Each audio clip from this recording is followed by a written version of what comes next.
ಒಬ್ಬಳೆ ಮಗಳಲ್ಲ, ಇನ್ನೊಬ್ಬ ಮಗ. ಅವನಿಗೆ ಮೊದಲ ಎನ್ನುವಾಗ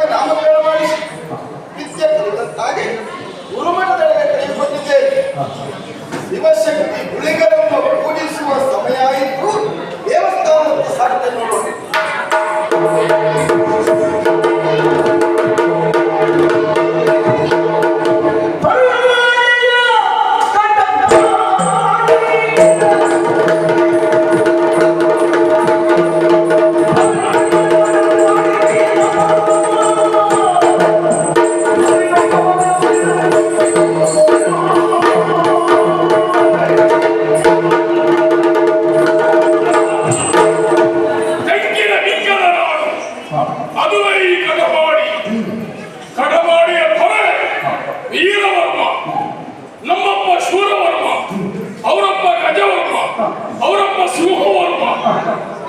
ನಾವು ವರ್ಮ ಮನೆ ತರಲು, ಹಾಗಾಗಿ ಅಲ್ಲಿಗೆ ನಿಲ್ಲಿಸಿದೆ. ನನ್ನ ಮಗನಿಗೆ ಬೇರೆ ಕೇಳಿದ್ದೆ. ವಿಶ್ವಾಸ ಎಂಬ ಹಾಗೆ ನಾವೆಲ್ಲ ಒಬ್ಬೊಬ್ಬರೇ ಮಕ್ಕಳು. ನಮ್ಮ ಅಜ್ಜ ಪಿಜ್ಜ ಎಲ್ಲರೂ ಹಾಗೆ ಒಬ್ಬರೇ ಮಕ್ಕಳು. ಹಾಗಾಗಿ ಕಟಪಾಡಿ ಅಧಿಕಾರ ನನಗೆ ಸಿಕ್ಕಿತು. ಅಧಿಕಾರ ಸಿಕ್ಕಿ ಇಲ್ಲಿ ಅಧಿಕಾರ ನಡೆಸುತ್ತಿರುವಂತಹ ವೇಳೆಯಲ್ಲಿ ನನ್ನ ಕುರಿತಾಗಿ ಸುತ್ತಲಿನ ಅರಸು ಮಕ್ಕಳು ಹೇಳುವುದು, ನೀರವರು ಒಬ್ಬ ಕೆಟ್ಟವ, ಧೂರ್ತ, ದುರಾಚಾರಿ, ದುಷ್ಟ ಎಂಬ ಹಾಗೆ, ದುಷ್ಟ ರಾಜಕಾರಣಿ, ಧೂರ್ತ ರಾಜಕಾರಣಿ ಎಂಬ ಹಾಗೆ. ಸ್ವಾಮಿ, ಇತ್ತೀಚಿನ ರಾಜಕೀಯವೇ ಹಾಗೆ. ಇನ್ನೊಬ್ಬರನ್ನು ಮೆಚ್ಚಿ ನಾವು ಮೇಲೆ ನಾವು ನೋಡ್ತಾ ಇದ್ದೇವಲ್ಲ ಇತ್ತೀಚಿನ ವಿದ್ಯಾಮಾನವನ್ನ. ಯಾರನ್ನ ಕೆಳಗಿಳಿಸುವುದು, ನಾವು ಆ ಸ್ಥಾನಕ್ಕೆ ಹೇಳುವುದು ಎನ್ನುವ ಹಾಗೆ. ಹಾಗೆ ನಾನು ಯೋಚಿಸಿದ ಅಪರಾಧ ಅಲ್ಲ ಇದು. ಕೇವಲ ಈಗ ಅಲ್ಲ, ಹಿಂದಿನ ಕೃತಯುಗದಲ್ಲಿರಬಹುದು, ತ್ರೇತಾಯುಗದಲ್ಲಿರಬಹುದು, ದ್ವಾಪರಾಯುಗದಲ್ಲಿರಬಹುದು ನಡೆದ ವಿಷಯವೇ. ಬೇಡ, ಒಂದು ಪ್ರೇತಿ ವಿಷಯ ತಗೊಳ್ಳೋಣ. ತ್ರೇತಾಯುಗದಲ್ಲಿ ಪ್ರೇತೆಯ ರಾಮಾಯಣ ಎನ್ನುವಂತಹ ರಚನೆಗೆ ಕಾರಣನಾದ. ಅದಕ್ಕೆ ಮೂಲ ಕಾರಣ ಯಾರು ಹೇಳಿ? ರಾಮ ಅಲ್ಲ, ರಾವಣ ಅಂತ ಹೇಳ್ತೇನೆ ನಾನು. ರಾವಣ ಇಲ್ಲದೆ ರಾಮನ ಸುದ್ದಿಯೇ ಇರಲಿಲ್ಲ. ಯಾಕಂದ್ರೆ ರಾಮನನ್ನ ಅಷ್ಟು ಅಚ್ಚುಕಟ್ಟಿಯಾಗಿ ಹಣೆದವ ರಾವಣ ಇದ್ದಾನೆ. ಬೇಡ, ದ್ವಾಪರಾಯುಗಕ್ಕೆ ಬರೋಣ. ಮಹಾಭಾರತ ಸೃಷ್ಟಿಯಾಯಿತು. ಅದಕ್ಕೆ ಕಾರಣ ಯಾರು? ಪಾಂಡವರಲ್ಲವೇ ಅಲ್ಲ, ಧೂರ್ತ ರಾಜಕಾರಣಿಯಾದಂತಹ ಕೌರವೇಶ್ವರ. ಕೌರವೇಶ್ವರ ಅವರಿದ್ರು ಪಾಂಡವರ ಸುದ್ದಿ ಇರಲಿಲ್ಲ. ಬೇಡ, ಈ ಹೆಂಗಸರ ಕೊಡುವೆ ಆಭರಣ ಇರ್ತದೆ, ಅದು ಸುಂದರವಾದ ಒಡವೆಯಾಗುವುದಕ್ಕೆ ಕಾರಣ ಯಾರು ಹೇಳಿ? ಚಿನ್ನದ ಕಚ್ಚಿಯನ್ನು ಯಾರು ತುದಿಗೆ ಹಾಕೊಳ್ಳುವುದಿಲ್ಲ. ಅದು ಆಭರಣವಾಗಬೇಕು ಅಂತ ಆದರೆ ಅದನ್ನು ಕರಗಿಸಬೇಕು, ಅದಕ್ಕೆ ಪೆಟ್ಟು ಹೊಡಿಬೇಕು, ಆಕಾರ ಕೊಡಬೇಕು. ಕೊಡುವ ಯಾರು? ಲಕ್ಷಾಲ. ಆಭರಣ ಹಾಕೊಂಡಾಗ ಸೆಲಿನಿಂದ ಅರಿವಾಗುವುದಿಲ್ಲ, ಆಭರಣದ ನೆನಪಾಗುವುದು. ಹಾಗಾದ್ದರಿಂದಲೇ ರಾಮ ಹಾಗೂ ಪಾಂಡವರನ್ನ ತಿದ್ದಿ ತೀರಿದವಳೆ ಕೌರವ ಹಾಗೂ ರಾವಣ. ಅವರ ಅನುಸಾರವಾಗಿ ನಾನು ನಡೀತಾ ಇದ್ದೇನೆ. ಸ್ವಾಮಿ, ಇತ್ತೀಚಿನ ರಾಜಕೀಯವೇ ಹಾಗೆ. ಯಾವುದು ನಮ್ಮ ಸ್ವಾರ್ಥಕ್ಕೆ ಬೇಕು ಅದನ್ನ ಬಳಸಿಕೊಂಡಾಗ ಮತ್ತೊಬ್ಬರಿಗೆ ಅದು ಅಸಮಾಧಾನ ಆಗ್ತದೆ, ವಿರೋಧವಾಗ್ತದೆ. ನಮ್ಮ ಸುಖದ ಸೌಧದ ಮೇಲೆ ಮತ್ತೊಬ್ಬರ ಸಮಾಧಿ ಅಲ್ಲ, ಮತ್ತೊಬ್ಬರ ಸಮಾಧಿ ಮೇಲೆ ನಮ್ಮ ಸುಖದ ಸೌಧವನ್ನು ಕಟ್ಟಬೇಕು. ಹಾಗಾಗಿ ಈ ಕಟಪಾಡಿ ಅಧಿಕಾರ ಮಾಡುವಂತಹ ಮರುಕ್ಷಣವೇ ಸುತ್ತಲ ಎಲ್ಲಾ ನಾಡುಗಳು ನನ್ನ ಅಧೀನಕ್ಕೆ ಬರಬೇಕೆನ್ನುವ ಕಾರಣಕ್ಕಾಗಿ ಎಲ್ಲ ಕಡೆಗೆ ದಂಡಯಾತ್ರೆಗೆ ಹೋದೆ. ಎಲ್ಲ ಅರಸಮಗಳಲ್ಲಿ ಯುದ್ಧ ಮಾಡಿ ಎಲ್ಲರೂ ನನ್ನ ಸಾಮಂತರಾದರು. ಆದರೆ ಒಂದು ವಿಷಯವಾಗಿ ನೋವಾಗ್ತದೆ ಸ್ವಾಮಿಯೇ, ಒಂದು ವಿಷಯವಾಗಿ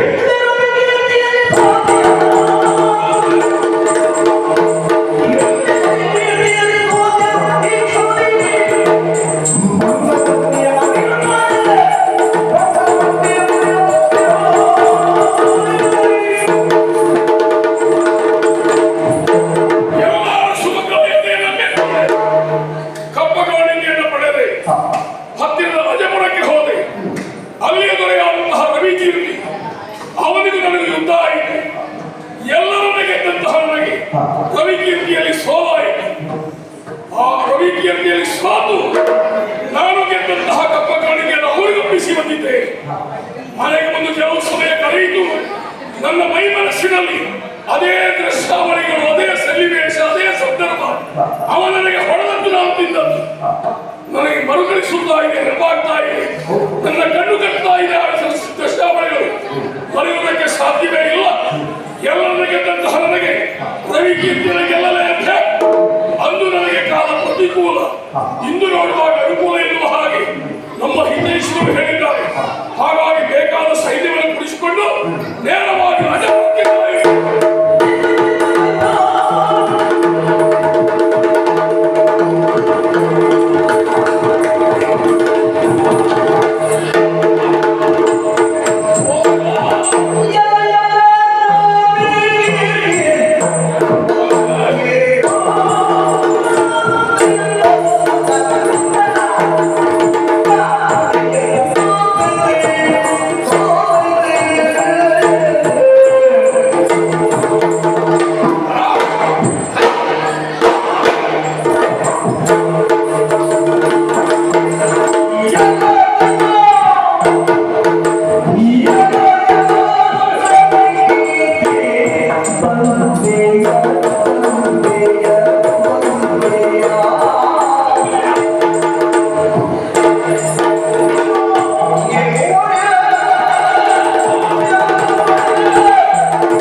ಅಂದು ನನಗೆ ನಷ್ಟವಾಗಿರಬಹುದು.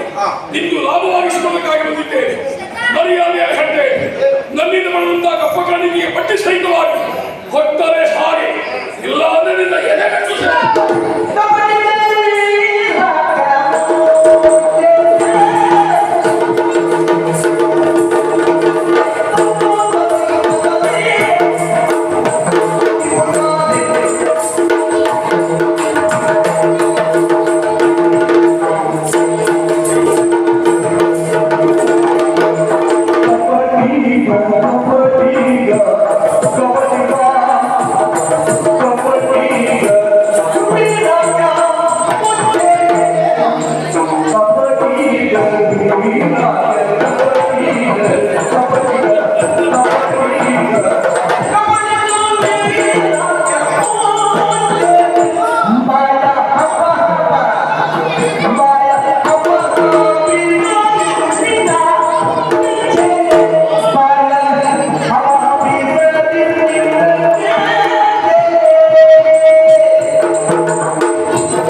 ನೀನು ಬರುವಂತಹ ಕ್ಷೇತ್ರ ಇದಲ್ಲ.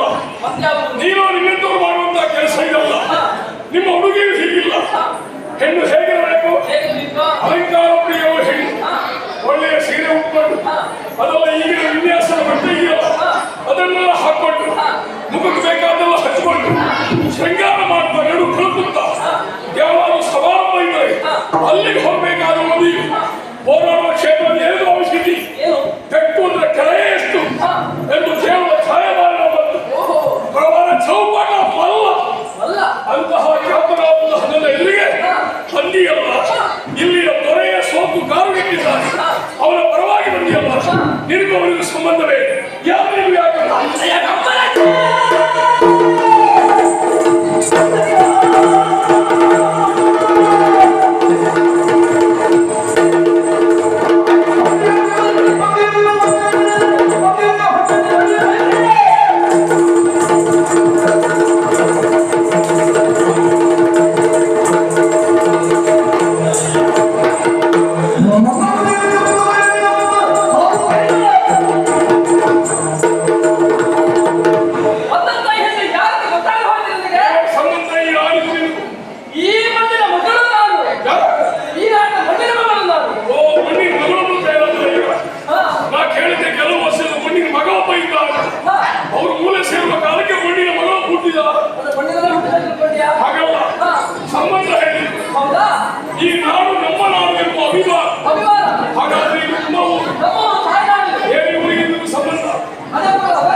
ಸಾಮರ್ಥ್ಯದಿಂದ ಬಾಳಬೇಕು ಮನುಷ್ಯನಾದ ಅಲ್ಲವನ ಲಕ್ಷಣವಾಗಿರುತ್ತದೆ. ನೊಂದ ಬಿದಿರೊಂದು ಬೆಂದು ಬ್ರಹ್ಮನಲ್ಲಿ ಕೇಳಿದಂತೆ ಹೂವಿಲ್ಲ ಕಾಯಿಲ್ಲ ಬೆರಳಿಲ್ಲ ಬೇಕಿದ್ದ ಈ ಪ್ರಪಂಚದಲ್ಲಿ ನಮ್ಮದೊಂದು ಸೃಷ್ಟಿ ಎಂಬುದಾಗಿ ವಿಧಾನದ ಉತ್ತರ ಕೊಟ್ಟು ಹೇಳಿರುತ್ತಾ ಬೆಳೆಯುವ ಸಾಮರ್ಥ್ಯ ಸಾಮರ್ಥ್ಯದಿಂದ ಬೆಳೆ ಆಗ ಎಲ್ಲರೂ ಇನ್ನು ಅಡಿಯಾಳಾಗಿರ್ತಾರೆ ಎಂಬುದಾಗಿ ಬಿದಿರೊಂದು ಬೆಳೆಯುತ್ತಂತೆ ಬಹು ಎತ್ತರ ಬೆಳೆಯುತ್ತಂತೆ ಭಗವಾನ್ ಶ್ರೀಕೃಷ್ಣ ಕಣದಲ್ಲಿ ಕೊಳಲಾಗಿ ಹೊರಹೊಮ್ಮಿದಂತೆ ಮಕ್ಕಳು ಹೊರಡುವ ಮಕ್ಕಳಾಗಿದ್ದಂತೆ ಮುತ್ತೈದೆಸುವ ಕಾರ್ಯದ ವಸ್ತು ಆಗಿದ್ದಂತೆ ಹೆಚ್ಚೇನು ಎಲ್ಲವನ್ನೂ ಅನುಕೂಲವಾಗಿ ಬಡವನಿಗೆ ನೆರಳಾಗಿರುವುದಕ್ಕೆ ತಾನು ಸಾಧನವಾಗಿರುತ್ತೆ. ಅಲ್ಲಕ್ಕೆ ಹೋಗಲಿಕ್ಕೆ ವ್ಯವಸ್ಥೆ ಆಯಿತು, ಸತ್ತವರ ಕೊಂಡೊಯ್ಯುವ ಆಸನದ ವ್ಯವಸ್ಥೆಯೂ ಆಯಿತಂತೆ. ಗುರುಮಠದಿಂದ ಬಂದೆ ನೇಮೋತ್ಸವದಲ್ಲಿ ಪಾಲ್ಗೊಂಡವರು ಮತ್ತೆ ನಾವು ಗುರುಮಠ ಸೇರ್ಬೇಕಲ್ವಾ? ಹೊರಟರು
ಬಾಲ್ಯದಲ್ಲಿ ತಂದೆ ತಾಯಿಯನ್ನು ಕಳೆದುಕೊಂಡಂತಹ ನನ್ನನ್ನು ಊರವರು ಸಾಕಿ ಸಲಹಿದರು. ಮನೆ ಮನೆಯ ಅನ್ನವನ್ನು ತಿಂದು ಬೆಳೆದ ಕಾರಣ ಮನೆ ಮಗಳು ಅಂತ ಹೇಳಿಕೊಂಡು ಹಾಗಾಯಿತು. ಆಮೇಲೆ ನನ್ನ ನೋವನ್ನು ಅರಿತಂತಹ ಗುರುಗಳಾದಂತಹ ಮೋಹನರು ಅವರ ಆಶ್ರಮಕ್ಕೆ ನನ್ನನ್ನು ಕರೆದುಕೊಂಡು ಹೋಗಿ ಬೇಕಾದದನ್ನೆಲ್ಲ ಕೊಟ್ಟು ನನ್ನನ್ನು ಬೆಳೆಸಿದ್ದಾರೆ. ಅದೌದು, ನಾನಿವತ್ತು ಅಜಪುರದಲ್ಲಿ ನಡೆದಂತಹ ವಿಶೇಷವಾದಂತಹ ಸಂಭ್ರಮವನ್ನು ತಿಳಿದು ಆ ನೇಮೋತ್ಸವದಲ್ಲಿ ಭಾಗಿಯಾದವರು. ಅಯ್ಯೋ, ಯಾರೋ ಹೇಳಿದ್ರು ಅಲ್ಲಿ ಬಹಳ ವಿಶೇಷತೆ ಇರ್ತದೆ ಅಂತ. ಅಲ್ಲಿ ಏನೂ ಇಲ್ಲ, ಹೋದದ್ದು ಬನ್ನಿ ದಂಡ ಆಯ್ತು ಅಂತ ಈಗ ನನಗೆ ಅರ್ಥ ಆಯ್ತು. ಹೌದಪ್ಪ, ಅಲ್ಲಿ ಗುಳಿಗೆ ಎನ್ನುವಂತಹ ದೈವಕ್ಕೆ ಪೂಜೆಯಂತೆ, ನೇಮೋತ್ಸವವಂತೆ. ಆಮೇಲೆ ಆ ಗುಳಿಗನಿಗೆ ರಕ್ತಹಾರವನ್ನು ಕೊಡುವುದಂತೆ. ರಕ್ತಹಾರ ಯಾವುದು? ಕುರಿ ಕಡಿಯುವುದು. ಹೌದಕ್ಕ, ಅಷ್ಟು ಮಾತ್ರ ಅಲ್ಲ, ಕುಕ್ಕುಟ ಕಡಿಯುವುದು. ಕುಕ್ಕುಟ ಅಂತ ಹೇಳಿದ್ರೆ ಕುಂದನಕ್ಕೆ ಭಾಷೆಯಲ್ಲಿ ಕೋಳಿ ಅಂತ ಹೇಳ್ತಾರೆ. ಆ ಗುಳಿಗನಿಗೆ ಅರ್ಪಿಸುವುದು. ಆಮೇಲೆ ಅದಕ್ಕೊಬ್ಬ ಪಾತ್ರಿಯಂತೆ, ಅವನ ಮೈ ಮೇಲೆ ದೈವ ಬರುವುದಂತೆ, ಅವರ ಮುನಿಯುವುದಂತೆ, ಪ್ರಸಾದ ಕೊಡುವುದಂತೆ, ಭಕ್ತಾದಿಗಳೆಲ್ಲ ಅದನ್ನ ಪಡೆಯುವುದಂತೆ. ಅಯ್ಯೋ, ಆ ಸಂದರ್ಭ ಭಕ್ತಾದಿಗಳು ನೋಡಬೇಕು. ನನಗೆ ಪ್ರಸಾದ ಕೊಡಿ, ನನಗೆ ಪ್ರಸಾದ ಕೊಡಿ. ಏನು ಜೀವನದಲ್ಲಿ ಈ ಊಟವೇ ತಿಂದಿದ್ದವರ ಹಾಗೆ. ಹೌದಪ್ಪ, ಅಲ್ಲ ಒಂದೆರಡು ದೈವವಾಗಿರುತ್ತೇನೆ, ದೇವರನ್ನ ನಂಬಬಹುದು. ಈ ದೈವಗಳು ಮಂಜುರ್ಲಿ ಅಂತೆ, ಕಲ್ಪುಟ್ಗಂತೆ, ಮತ್ತೊಂದಂತೆ, ಹೌದಪ್ಪ, ಅಂತೆ, ಇಂತಹ ದೈವಗಳಿಗೆಲ್ಲ ಈ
ಮಾಡಿದಂತಹ ಮಹದುಪಕಾರಕ್ಕೆ ಮನಪೂರ್ವಕವಾದಂತಹ ವಂದನೆ ಸಲ್ಲಿಸ್ತಾ ಇದ್ದೇನೆ. ಒಂದನಿಗೆ ಪ್ರತಿಬಂಧನೆ ಇದು ಸಹಾಯ ಅಲ್ಲ. ಮನುಷ್ಯನಿಗೆ ಸಹಾಯ ಮಾಡ್ತಾ ಇದ್ದಾರೆ. ಮನುಷ್ಯನಾಗಿ ಹುಟ್ಟಿಗೆ ಬೆಲೆ ಏನು? ಹಾಗಾದ್ರೆ ಕರ್ತವ್ಯ ಅಂತ ತಿಳಿಬೇಕು. ಯಾಕೆ ಗೊತ್ತಾ? ಆಶ್ರಮದ ನದಿದಂಡೆ ಮೇಲೆ ಗುರುಶಿಷ್ಯರು ಕೂತ್ಕೊಂಡಿದ್ದಂತೆ ಪ್ರಾಣೋತ್ಕ್ರಮಣ ಸ್ಥಿತಿಯಲ್ಲಿ ಚೇಳವನ್ನು ನೀರಿನಲ್ಲಿ ಮುಳುಗಿ ಹೇಳುತ್ತಾ ಇದ್ರು. ಅದನ್ನು ಕಂಡ ಗುರುಗಳು ತನ್ನ ಕೈಯನ್ನು ಚಾಚಿ ಮೇಲಕ್ಕೆತ್ತ ಪ್ರಯತ್ನ ಮಾಡಿದ್ರು. ಚೇಳಿಗೆ ಮುಟ್ಟುವ ಸ್ವಭಾವ ಚೇಳು ಕಚ್ಚಿತು. ಹಾಗೆ 4-6 ಬಾರಿ ಪುನರಾವರ್ತನೆ ಆಯಿತು. ಆ ನಂತರ ಬಿಡದ ಪ್ರಯತ್ನದ ಫಲ ಎಂಬಂತೆ ಚೇಳು ನಿಧಾನವಾಗಿ ಕೈಯಲ್ಲಿ ಮೇಲೆ ಬಂದು ತಡೆಗೆ ತಂದು ಬಿಟ್ಟು ಇದನ್ನು ಗಮನಿಸಿದ ಶಿಷ್ಯರು ಕೇಳಿದಂತೆ ಚೇಳು ಕಚ್ಚದೆ ಎನ್ನುವುದೆಲ್ಲವೂ ಗೊತ್ತುಂಟು. ಕಚ್ಚುವುದಕ್ಕೆ ಮತ್ತೆ ಮತ್ತೆ ಕಚ್ಚಿದ್ರು ನೋವನ್ನು ಸಾಯಿಸಿಕೊಂಡು ಯಾಕೆ ನೀರಿನ ಮೇಲೆ ಬಿಸಿರುವುದಾಗಿ ಚೇಳಿಗೆ ಮೃದುತ್ವ ಗುಣ. ಮನುಷ್ಯರಾದ ನಮಗೆ ಸಹಕರಿಸುವುದು ಸಹಕಾರಿಯಾಗುವ ಗುಣ. ನೊಂದವರಿಗೆ ನೇರವಾಗಿ ಹಸ್ತನಿಗೆ ಅಂದ ಕೊಟ್ಟು ಅಳಲುತ್ತಿರುವವರಿಗೆ ಕಣ್ಣೀರವರಿಗೆ ಕಲಾಕ್ಷ ಮಾಡುವ ಸುಮ್ಮನೆ ಕೂತ್ಕೊಳ್ಳೋ ನಿಜವಾದ ಮನುಷ್ಯ.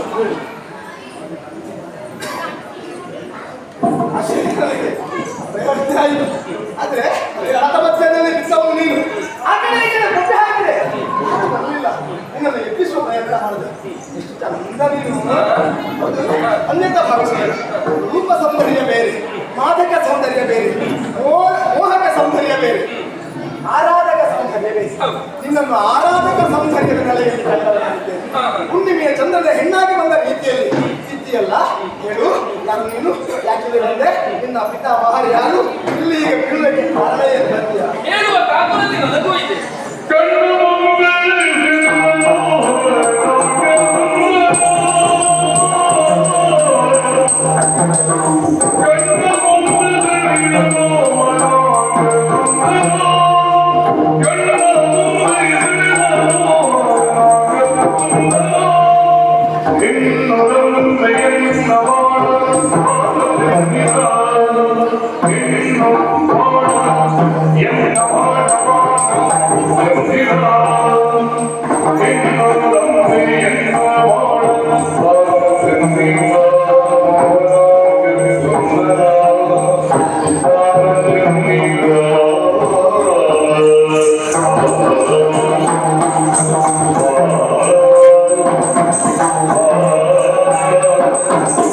Oh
ನಿಜವಾಗಿ ಒಂದು ಸಲ ನಾನು ಎಲ್ಲಿದ್ದೀನೋ ಎಂಬ ಹಾಗೆ ಭಾಸವಾಯಿತು. ಈಗ ಹಾಗಲ್ಲ, ಮರುಹುಟ್ಟು ಪಟ್ಟ ಹಾಗೆ ನನ್ನನ್ನು ಎಬ್ಬಿಸಿದ್ರಿ, ಉಪಚರಿಸಿದ್ರಿ. ಅಜಪುರದ ನೇಮೋತ್ಸವಕ್ಕೆ ಹೋದರು. ನಾನು ಹಿಂದಿರುಗಿ ಬರುವಾಗ ಒಂದು ಭೀಕರ ಆಕೃತಿಯನ್ನು ಕಂಡ ಹತ್ತಿರವಾಯಿತು. ಭಯಗೊಂಡೆ, ತಲೆ ಸುತ್ತಿನ ಹಾಗಾಯಿತು. ಹಾಗೆ ಅಲ್ಲಿ ನಿಂತಿದ್ದೆ. ಹೌದು, ನನಗೆ ಗೊತ್ತಾಯ್ತು. ಏನು? ಯಾವುದು ಆಕರ್ಷಣೆ ನೋಡಿದ್ದಲ್ಲ, ಹಾ. ದೊಡ್ಡ ದೊಡ್ಡ ಸಾಲು ಮರಗಳ ನೆರಳನ್ನು ಕಂಡು ಹಾ. ಪ್ರಮಾಣವಾಗಿ ನೀವು ಹೀಗಾಗಿದೆ. ಹಾಗಾಯ್ತು. ಏನು ಅರ್ಥವಾಗದ ಸ್ಥಿತಿ. ಸರಿ. ಎತ್ತಾಗ ನೋಡಿದ್ದು ನಿಮ್ಮನ್ನು. ನಿಜವಾಗಿ ನಿಮ್ಮ ಹಿರಿಯಾದಂತಹ ಈ ಗುಣಕ್ಕೆ ಇನ್ನೊಮ್ಮೆ ನಮನವನ್ನು ಸಲ್ಲಿಸ್ತಾ ಇದ್ದೀವಿ. ನೀನು ನನ್ನ ಹಿನ್ನೆಲೆಯನ್ನು ಕೇಳ್ತಾ ಇದ್ದೀವಿ. ಬಹಳ ವಿಶೇಷವಾದಂತಹ ಹಿನ್ನೆಲೆ ಉಳ್ಳವರು ನಾನಲ್ಲ. ಏನ್ ಮಾಡ್ಲಿಕ್ಕಾಗ್ತದೆ? ಹೇಳುವುದಕ್ಕೆ ನೋವಾಗುತ್ತದೆ. ಅಂದರೆ ಬಾಲ್ಯದಲ್ಲಿ ನನ್ನ ತಂದೆ ತಾಯಿಗೆ ಕಳೆದುಕೊಂಡವರು ನಾನು. ಆ ಬಳಿಕ ಊರವರ ಕೈತನವನ್ನು ಬಿಡದೆ ಜೊತೆಯಲ್ಲಿ ಗುರು ಆಶ್ರಮದಲ್ಲಿ ಬೆಳೆಯುವ ಹಾಗಾಗಿ ನನ್ನ ಬದುಕು. ಸರಿ. ನೋಡಿ, ತಾವ್ಯಾರಂತ ಗೊತ್ತಾಗಿಲ್ಲ. ಅಜಪುರದ ಯುವರಾಜ ಹೆಸರು ಮಧುರ ಎಂಬುದಾಗಿ. ನನ್ನ ಹೆಸರು ಮನಸ್ವಿ ಎನ್ನುವ ಹಾಗೆ. ಮನಸ್ಸಿಗೆ ಮುಟ್ಟಿದ್ದು ಹೌದೇ? ಹೆಸರು. ಹೌದು. ನಿಮ್ಮಲ್ಲಿ ಒಗಟಾಗಿ ಕೇಳುವುದಿಲ್ಲ, ಮಾತು ನೇರ ಇದೆ. ನೇರವಾಗಿ ಕೇಳುತ್ತೇನೆ. ಅವ್ರು ಮುಖದ ಹೊರಗೆ ಮಾತಾಡ್ತಾರೆ, ಎದುರು ತೊಂದರೆ ಇಲ್ಲ. ಅಲ್ವಾ? ಮಾತು ಬೇರೆ. ಖಂಡಿತವಾಗಿ ಇನ್ನೊಂದು ಹೇಳುವುದು, ಒಂದೊಂದು ಹೇಳಬೇಕು. ಖಂಡಿತ. ನನ್ನ ಹೃದಯ ಎಂಬ ಆಗಸಕ್ಕೆ ಚಂದ್ರನಾಗಿ ನೀನು ಬರಬೇಕು. ಅಷ್ಟು ಮಾತ್ರ ಅಲ್ಲ, ನನ್ನ ಹೃದಯ ಎಂಬ ವೀಣೆಗೆ ನೀ ವೈಣಿಕರಾಗಬೇಕು. ಇದು ನನ್ನ ದೇವಿ. ಎಷ್ಟು ಧೈರ್ಯ ನಿನಗೆ? ನಾನು ಯಾರು? ಯುವರಾಜ, ರಾಜ್ಯವನ್ನು ಕರೆದವ. ಅಪ್ಪ ಅಮ್ಮ ಯಾರು ಏನು ಕೊಡ್ತೀರ ಅಂತ ಹೇಳಿದ್ರು ನೀನು ಮೊದಲ ಎಂತ ನಿಮಿಷ ಪ್ರೀತಿ ಪ್ರೇಮ ತಕ್ಕೆ ಹೋಗ್ತಾರೆ ನಿಮಗೆ. ಹೇಳಿದ್ದಷ್ಟೇ, ಪಾಪ ಹಿರಿಯವರೆಲ್ಲ ಏನಾದ್ರು ನಾಲ್ಕು ಅಕ್ಷರ ಕಲಿತು ಉದ್ದಾರ ಆಗಿ ನೋಡುವುದು. ಹೇಳಿದ್ದಷ್ಟೇ, ಯಾಕೆ ಹೋಗ್ತಾರೆ ನಿಮಗೆ ಪ್ರೀತಿ ಪ್ರೇಮ ಹೇಳಿದ್ದಷ್ಟೇ. ಅಂತ ಹೇಳ್ತಾರೆ.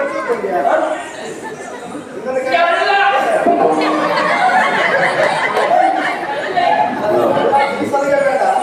ಯಾವಾಗ ಪ್ರೇಮಿಗಳ ಅತಿಯಾದ ಸಲಿಗೆ ಪ್ರಥಮದಲ್ಲಿ ಆರಂಭ ಆಗ್ತದ ಹೌದಾ? ಹಾಗೆ ಅನುಭವ ಅಲ್ಲ, ಇದು ಲೋಕ.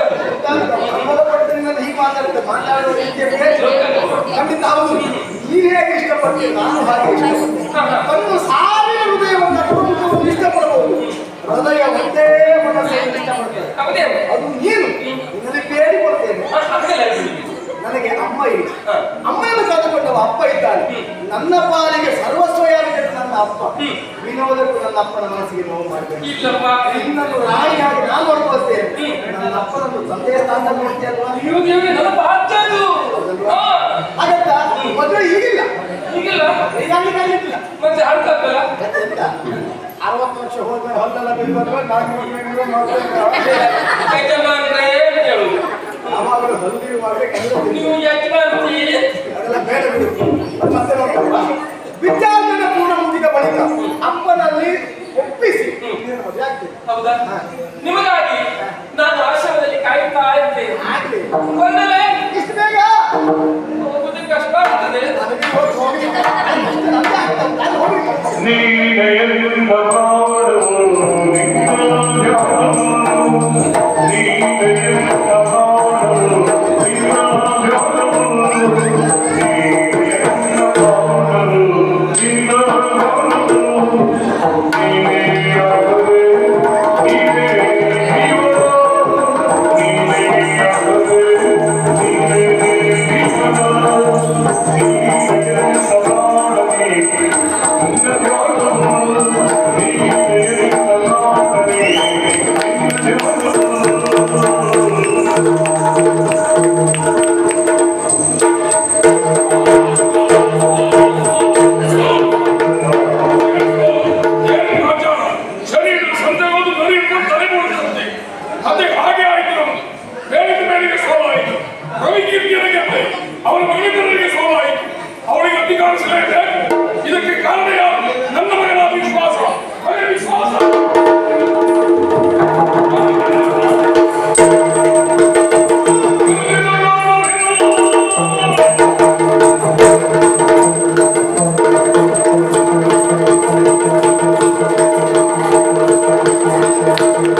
ತ್ರಾಸ ಆಗುದಿಲ್ಲ.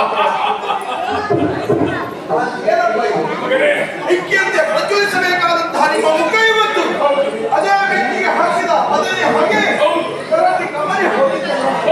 ಒಮ್ಮೊಮ್ಮೆ ನಿಮ್ಮ ಉತ್ಸಾಹ, ನಿಮ್ಮ ಚಟುವಟಿಕೆ ಇದನ್ನೆಲ್ಲ ಗಮನಿಸಿದಾಗ ನನಗೆ ಅನಿಸುವುದೇ ಇಲ್ಲ. ನೀವೇ ಮಗ ಇರಬೇಕು, ನಾನೇ ಅಪ್ಪ ಇರಬೇಕು. ಹಾಗಲ್ಲ, ನಿಮಗಿನ್ನೂ ಯೌವನ ಉಂಟು ಅಂತ ಅರ್ಥ.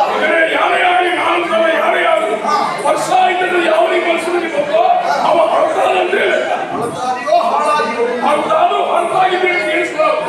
ಹಾಗಾದ್ರೆ ನಿಮ್ಮಿಂದ ಅಪಾರವಾದಂತಹ ವಿಶ್ವಾಸವಂತಹ ನನಗೆ ಒಂದು ಕಾರ್ಯವನ್ನು ಮಾಡಿಸಿಕೊಳ್ಳಬೇಕೆಂಬ ಕಾರಣಕ್ಕೋಸ್ಕರವಾಗಿ ಕಳಿಸಿದ್ದೇನೆ. ಬೇರೆ ಏನಲ್ಲ, ಮೊನ್ನೆ ನಾವು ಅಜಪುರಕ್ಕೆ ದಾಳಿ ಇಟ್ಟಿದ್ದೇವಲ್ಲ, ಅಜಪುರಕ್ಕೆ ದಾಳಿ ಇಟ್ಟಿದ್ದೆ. ಆ ರವಿಕೀರ್ತಿ ಹೋರಾಟ ಮಾಡಿ ಅವರನ್ನು ಗೆದ್ದೆ. ಅಜಪುರ ನನ್ನ ತಾಯಿ.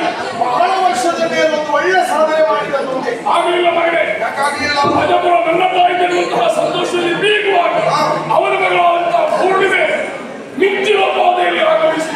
ಪೂರ್ಣಿಮಾ? ಹೌದು ಮಗನೇ, ಅವಳಿಗೆ ನನಗೆ ಯುದ್ಧವಾಗಿ ಅವಳಿಂದ ನಾನು ಸೋತು ಪ್ರಜ್ಞಾನವಾಗಿ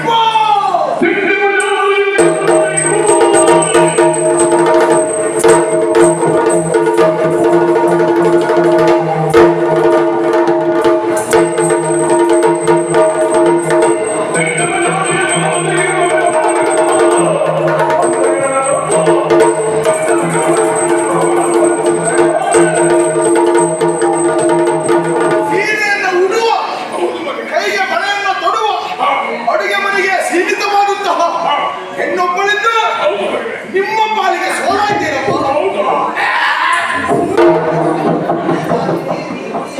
ನೀವು ಒಬ್ಬರು ಗಂಡಸ, ನನಗೆ ಅನುಮಾನ ಉಂಟಾ? ನಿಮ್ಮ ಮರ್ಯಾದೆ ಉಂಟು, ಗಂಡಸಲ್ಲಿ ಹುಟ್ಟಿದ್ಯಾ? ಅಷ್ಟಕ್ಕೆ ಸೀಮಿತ, ಮತ್ಯಾವುದಕ್ಕೂ ಪ್ರಯೋಜನ ಇಲ್ಲ. ನೀವು ಹೌದಾ? ಎಲ್ಲಿಯಾದ್ರೂ ಹೊಳೆಯೋ ಬಾವಿಯೋ ನೋಡ್ಕೊಂಡು ಹಾಕಬಾರ್ದು ನೀವು. ಹಾ, ಅಯ್ಯ ನಿಮ್ಮ ಬದುಕೆ ನಾನು ಹಾರಬೇಕಂತ ಎಣಿಸಿದ್ದೆ. ಓರ್ವ ಮಜದ ಗುರಿಗೆ ನಿಂತಿದ್ದೆ. ಕೆಳಗೆ ಹಾರಬೇಕು ಅಂತ ಪಕ್ಕದಲ್ಲಿ ನಿಂತಿದ್ದೆ. ದೂರ ಹೋಗುವುದಕ್ಕೆ ಅಲ್ಲಿ ಹೆದ್ದಾರಿ ಮೇಲೆ ತಲೆ ಇಟ್ಟರು ಅದ್ರ ಮೇಲೆ ದಾರಿ ಹೋಗ್ತಾ ಇದ್ರು. ಅದೇ ಅಲ್ಲೂ ಯೋಚನೆ ಮಾಡಿದೆ. ಆವಾಗ ನಿಂತೆ ಅಲ್ವಾಯ್ತು. ನನ್ನನ್ನೇ ಮೊದಲು ತೆಗೆಯುವಂತ ಹಾಗಲ್ಲ ಮಗನೇ, ನಿನ್ನನ್ನು ನಾನು ಹಾಗೆ ಬಿಟ್ಟು ಹೋದೆ ಅಂತ ನೀನು ಅನಾಥರಾಗಿ ನಿನಗೆ ಸರಿಯಾದ ದಾರಿಯಿಂದ ವ್ಯವಸ್ಥೆ ಮಾಡಬೇಕೆಂದು ನನ್ನ ಆಸೆ. ಹಾಗಾಗಿ ನಿನಗೆ ಈ ವಿಷಯವನ್ನು ಹೇಳಿ ನಿನ್ನಿಂದಲೇ ಪ್ರಾಶ್ಚಿತ್ಯವನ್ನು ಮಾಡಬೇಕಂತ ತಿಳಿಸಿದ್ದೆ. ಆದ್ರೂ ನೀನು ನನಗೆ ಹುಡುಕ್ತಾ ಇದ್ದೀಯಲ್ಲ ಮಗನ. ನಾನಂತೆ ತಮ್ಮಪ್ಪ, ನಿಮ್ಮ ದಯನೀಯ ಸ್ಥಿತಿಯನ್ನು ನೋಡಿ ಈ ಪ್ರಪಂಚ ನಿಮ್ಮ ಮುಖಕ್ಕೆ ಉಗಿತದೆ ಅಂತ ಹೇಳಿದ್ವಿ, ಸಮಾಜ ನಿಮ್ಮನ್ನು ಕಡೆಗಣಿಸುತ್ತದೆ ಅಂತ ಹೇಳಿದ್ವಿ. ನಿಮ್ಮ ಮಗನಲ್ಲಿ ಉಸಿರಿರುವ ತನಕ ಅದಕ್ಕೆ ನಾನು ಅವಕಾಶ ಮಾಡಿಕೊಡುವುದಿಲ್ಲ. ಸರಿ, ಇದು ಮರ್ಯಾದೆ ಎನ್ನುವ ಮೂಗನ್ನ ಕತ್ತರಿಸಿದ ಆ ಪೂರ್ಣಿಮನ ತಲೆಯನ್ನು ನಾನು ಕತ್ತರಿಸಿ ಬರ್ತೇನಪ್ಪ.